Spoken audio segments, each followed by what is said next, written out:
So when I moved in, there were 4 rows of Sharon. See this tall plant, this tall bush? There were 4 of those. There was one there.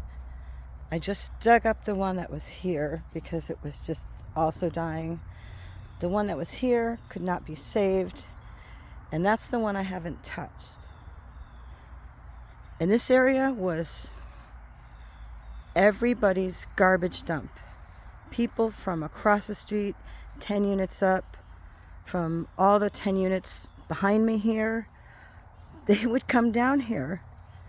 I would see them walking all the way down. They'd prune whatever they had when they used to prune it, and they'd drag it down here and just dump it. And apparently every contractor who ever worked here would just dump the remnants of gutters and siding and pipes and tools and pieces of sharp lawnmower blades down there. So this entire area was just full of dangerous garbage, rusted barbed wire all the way around the perimeter here. A couple 100 feet of that sticking out. So this is what I've replaced it with. Perennials. I put in annuals in the summer. I've got these daisies coming in all the way around here. Perennial daisies. Got a couple of annuals here. I've got tall phlox that I divide and move every year. These hydrangeas were given to me by a woman in town. I had 6 of them. And when they were 2 feet tall, they were out here where these Michaela's 4 o'clocks are now. And even though I had this fencing up and they were staked to orange stakes, the landscaper came down from the hill one day and tried to weed whack all of them, but his line kept getting caught up in the fiberglass stakes. So I was only able to salvage 2. And 2 of my board members came down drunk that day saying, well, they'll grow back. 4 of them were completely dead. So these are the 2 that survived. I bought this mountain laurel. I bought that mountain laurel. I bought that butterfly bush. I bought this hydrangea. I bought that. I got the peonies from a friend. I got the bleeding hearts from a friend.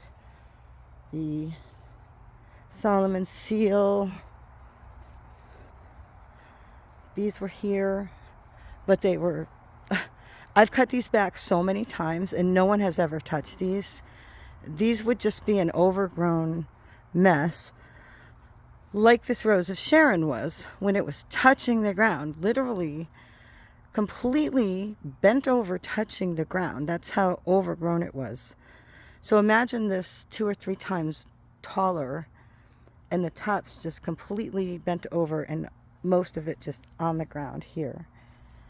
So I started pruning that by hand, and the one I just took out, and then the one that eventually died, and I refused to take care of that one. But I'm just trying to make a nice garden. None of this was here, and this place was just a mess.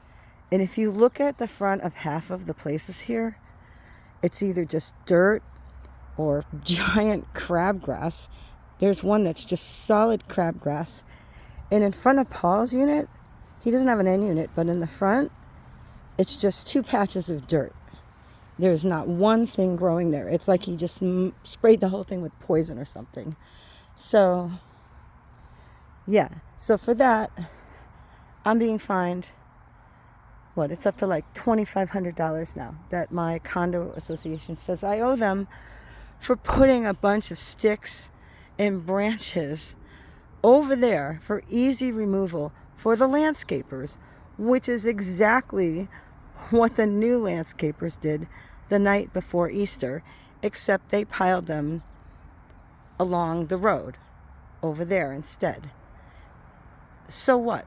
That's the southeast corner. That's where the rules state we're supposed to put stuff. I told them, you mean southwest. I told them twice. but they put it in the new bylaws, and it's in there, southeast corner. So, I didn't violate any rule. And yeah, in this place, Imagineers and the board here are just a bunch of thug bullies.